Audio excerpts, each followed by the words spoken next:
Jaden, and today we're going to talk about chapters 9 to 14 in The Weston Game by Ellen Raskin. This is one of my all-time favorite books, my all-time favorite classic in my opinion, and I absolutely love this mystery. Okay, so by chapter 9, the mystery should have started, right? The Weston Game should have started. It's getting exciting, right? And 9 to 14. It just gets more exciting and it just makes up more tension. We have 4 lessons here, okay? So after that, the next part, it will sort of, I guess, more tension, a little clearing out, and in the end, you'll get everything in the finish, okay? So anyway, so let's start with chapter 9. I wanted to ask you about, J.J. Ford says, you know, like how in the elevator they had all made these notes and it had, you know, like a bulletin board, like the bulletin board in the elevator, right? So J.J. Ford said, I am having an informal party this evening from 8 o'clock on. You are all invited. Please come. J.J. Ford, apartment 4D. Well, what I wanted to ask you about that was, why? I mean, if you had been J.J. Ford, would you have done the same thing, or would you have thought of something different, like maybe coaxing the person, maybe doing something that would impress the person to maybe say something? And so, what do you think about Flora? So Turtle thinks this. Flora, I'm gonna read this, okay, in Turtle's point of view. Flora Baumbach was sappy, always smiling that dumb smile, always so polite to everybody, and so timid. When they had finally reached a snowbound broker, Flora Baumbach was so nervous she dropped the telephone.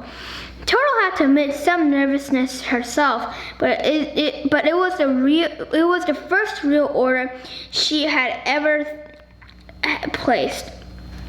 For a minute there, she thought she might choke on the thumping heart that jumped into her throat, but she had pulled off the transaction in a pro. Okay, so I did read a little more, but I want to ask you about was Flora Baumbach.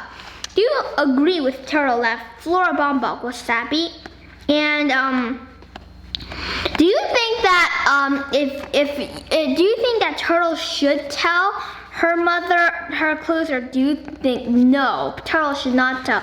And do you think that parents have do you think that parents have the power to know the truth about clues? And do you think that your parent has the right, if you happen in the Weston Game, do you think that your parent would have the right to ask you for clues and you have to give them? Or do you think that doesn't necessarily mean the right? Also, I wanted to ask you about something else. And remember that Grace doesn't really like Turtle, right? Who do you think is better, Turtle or Angela? And you don't just think about the looks, like the personality. Personally, I think that Turtle is more stronger in personality, has a bigger personality, nicer in my opinion. Well, not nicer, but still, okay. And so, you know, I wanted to ask you. So I wanted to read this question, okay? Why?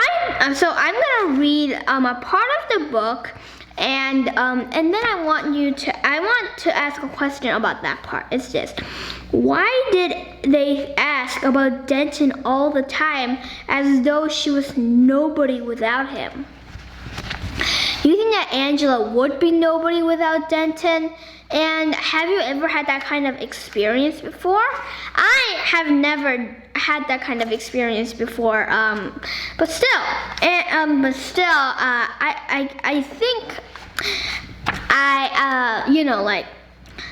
I still sympathize with Angela because, and do you think that Angela, if you were Angela, would you even like to be with Denton Deer? Because Denton Deer sort of, I don't know how to really say it, but it's like everybody, like I said before, it's like this. Why did they ask about Denton all the time as if she was nobody without him? I mean, right? What? I mean, do you think that this is fair for Angela? Or do you think that this is not fair? I mean, like, there's two arguments, right? Argument number one, the yes side that Angela was nobody without Denton, and argue. I mean, you can think of arguments for both, really. And you know how Grace likes Angela more than Turtle? Well, I didn't have that kind of experience. Not really, but I have had some sort of experience like that, like Turtle, so I can really sympathize. You can think of something same experience that you have, and you can sympathize with Turtle too. I mean, I was once with my cousin. My cousin and I weren't best pals, okay? You know what I mean, right? We were fighting. We were very young. We were like 6 years old. I'm now older than that, but still, we were 6 years old, and we didn't like each other. We kept on fighting, and the thing was, of course, because my cousin was younger, and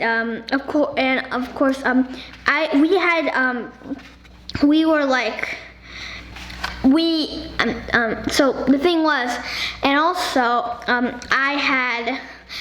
my family had come to visit, okay? And so we were guests, so of course everyone thought that everything that they did, even if we broke out in the fight, it was all my fault. Even though I didn't even start it, and if it was part of it his fault too, but everybody acted like I was the troublemaker. Well, not exactly that injustice. I mean, that was back in the old days, but it wasn't that injustice, but still, it wasn't the best justice I've seen in my life.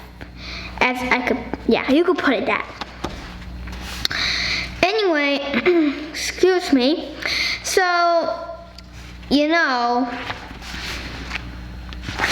I also wanted to ask you about everybody, because now there's this whole party, right? Everyone is talking about everything else, and so I also wanted to ask you about Crow, right? Crow sympathizes with Angela. Why do you think that Crow suddenly sympathizes with Angela when even Angela's own mother does not even sympathize with Angela? I thought this very, very curious, but I think that I'm pretty sure that you're a genius, so I'm pretty sure that you can figure out why. Well, it's just my opinion, but I think it's just that maybe Crow has been through some bad things too, and also I think that she's very sympathetic. I mean, some people are just very sympathetic. They have a power in them, sort of, okay? So, and they can sense if someone is feeling very bad, and they can sympathize. That's a very powerful power that can make you very successful, so you can work on that. Okay, so anyway, the hares. I always think when I say the hares. I'm not very sure. I'm sorry. I just read this article about hares, so I'm getting mixed up. Sorry. And that this kind of hair, the hair on my head. So So now I'm very, very confused because I've also read an article about hearing because I'm actually doing some kind of unit. I'm actually doing a unit on the body. So I'm getting a little mixed up, but anyway, so it was pretty disappointing for the hairs, right? Hairs, sorry. But anyway, yeah, sorry for that mixed up. But I think it's hairs. Maybe hairs.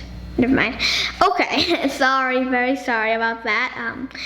But anyway, okay, so chapter 11, the meeting. So everybody, they all meet at the coffee shop, right?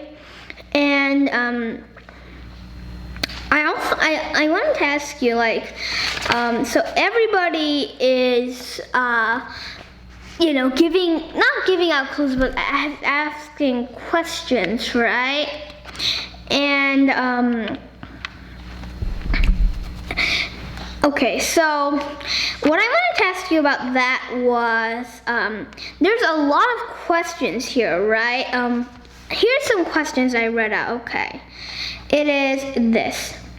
What is Turtle's real name? That's one question also. Is anyone here a twin? Who got kicked last week? Okay. And then also, how many here have actually met Sam Westing? So there's a few of them, right? I wanted to go by them one by one. So there are no twins. Turtle's real name would be, Mrs. Wexler says Tabitha Ruth, right? While Flora Baumbach says Alice. Wow. Why didn't the turtle lied to, Mrs. Baumbach, Flora Baumbach about this?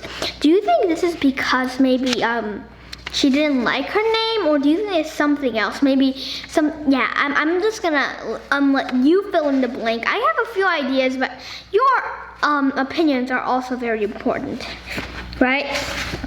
Anyway, chapter 12, the first bomb. There was like so sudden, ear-splitting bangs, screams, confusion. People were running around. Whoa. I almost got a heart attack, and so we are going to talk about something else soon, and it's this. Who do you think bombed that place? Well, I mean, it's really hard to do. It's really hard to think about it. But anyway, do you think that, I also wanted to ask you, why do you think that this bomber is putting bombs here? Do you think it's because, why? Because we really don't know why they're doing it, right? They're just doing it like criminals. Why are they doing it?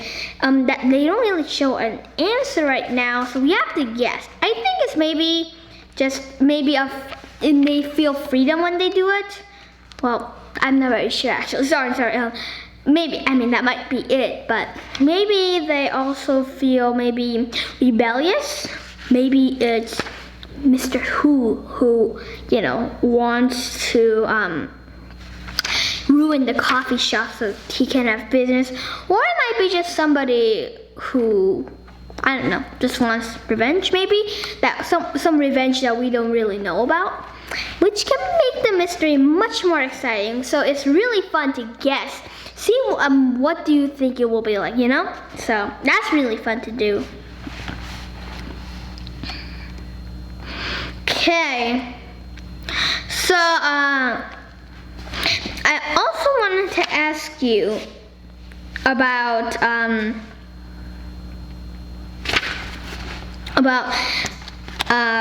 Angela and Turtle. The relationship between them is not the best, right? So what I wanted to ask you about that was, do you think that Angela and Turtle could think of any other ways to maybe fix their relationship? And if you have in Turtle, what are some reasons that you would think of why you would not really like Angela? I mean, they have sort of a connection, a sister connection, right? But sometimes, I mean, they aren't the nicest to each other, right? So, like Turtle was angry at Angela, and I think that also Angela stole like the clues, right? So that was another thing, right? So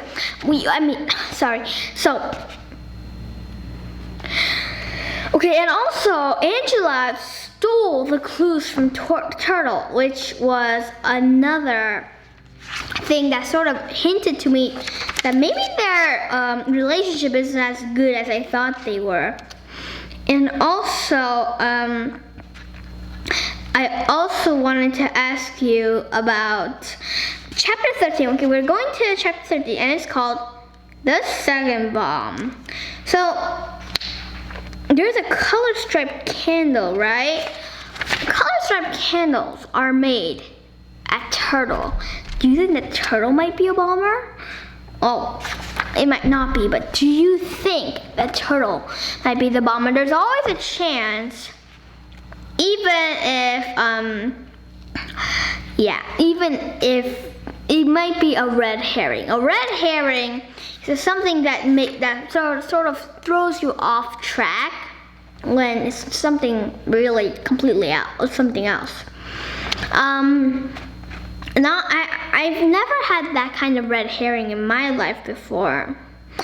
I mean, I'm not very sure.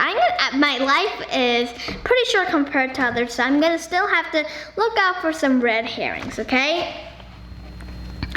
Okay, so, anyway, I also wanted to ask you, like, everybody's, there. Everybody is at the restaurant.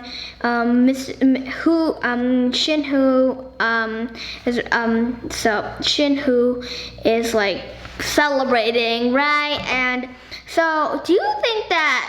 And I think that there's a possibility that Mr. Shinhu might be the bomber, but I'm not very sure.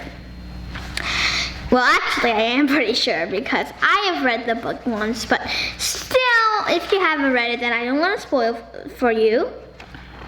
Okay, but anyway, I think, so Seidel Pulaski, so she always thinks this: nobody notices Seidel Pulaski, right? She wants attention. And so now Seidel left, and Chris laughed. So they were both really laughing, but nobody envied them. I mean, if you were laughing, would you want people to envy you, or would you just want to enjoy? Because I would just like to enjoy. I also wanted to ask you another interesting question. It's this. It's actually, I actually didn't say this in my last book club, so it's this. Okay, so it's actually just the start of the book, okay? Like really just the start. It's like I think it's the first chapter really, but I wanted to ask you about this paragraph. Who are these people? These specially selected tenants? They were mothers and fathers and children, a dressmaker, a secretary, an inventor, a doctor, a judge. And oh yes, one was a bookie, one was a burglar, one was a bomber, and one was a mistake. If the people who were playing the resting game knew that one was a bomber, one was a burglar, one was a bookie, and one was the mistake, I mean, they would all be blaming it on other people, right? How do you think that the game would go? How do you think that the game would be different if they all knew about each other? I think that it will be, first of all, disastrous, and the game maybe it will come out at a different angle, and it will just, be very, very, very, very confusing, right? So Luckily, they did not know that. So, but actually, at the same time, if we did know the bomber and all that, then that might also be less confusing, which makes it even more confusing because sometimes less confusing things can be more confusing, and more confusing things can be less confusing, which is confusing, right? Yeah. But I like confusing things. So JJ Ford has decided to stop smiling, right? Because because it just mentions in the book, right? And so, if you had been JJ Ford, would you have also stopped smiling? What do you think that smiling really takes away from your life? It sort of takes away your happiness, sort of, because you keep on having to stop smiling, right? So I don't really like it. Not smiling probably means not laughing, right? So I think that you just need to express your emotions, not keep them down.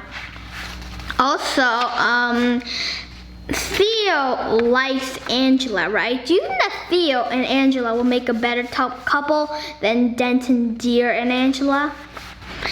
Or do you think that Theo would make a better couple with somebody else? And also, Flora Baumbach has made a wedding dress for Violet Westing. When you just heard that, I mean, what did your brain, how did your brain respond to it? I felt, the first time I read it, I felt shocked, I felt excited, and, well, yeah, I felt, really excited and shocked. So I thought that maybe Flora Baumbach was the key, right?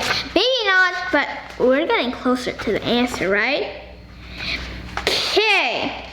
But anyway, okay, now I wanted to ask you about the bomb. The bomb went off, right? So, I mean, if you had been the tenants, would you have just left the building by now? Because look, there's been a strange dead guy, okay? And he's calling the strange game. Number 2, and that's number 1. Number 2, a bomb has gone off. Number 3, another bomb has gone off. Number 4, there might be a possible murder in the group. Right? Pretty bad. And it's also just really creepy. So I would have left, but these people don't leave. Do you think that this is realistic or not? And okay, finally, I wanted to ask you about the last sentence. In chapter 13, which is also our last chapter, is this. But the Wexler apartment was exactly where the bomber planned to set the next bomb. And we end for that today. Okay guys, hope that you had a great time with me. I just wanted to ask you a few last questions, okay?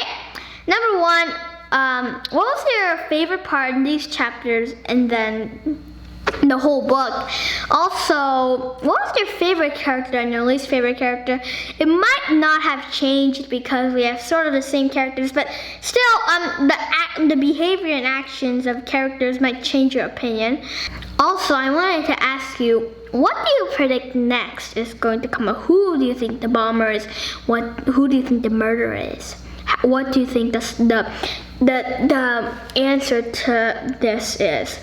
And finally, I wanted to ask you, how do you like this good book so far? It's just really cool to see how you like it at the front and then the back, because it might change. My opinion, one time I read this book, it was really boring at first, but then as I keep on progressing, I loved the book, and it became one of my all-time favorite books. Okay, so it's like that. It's really interesting. Okay.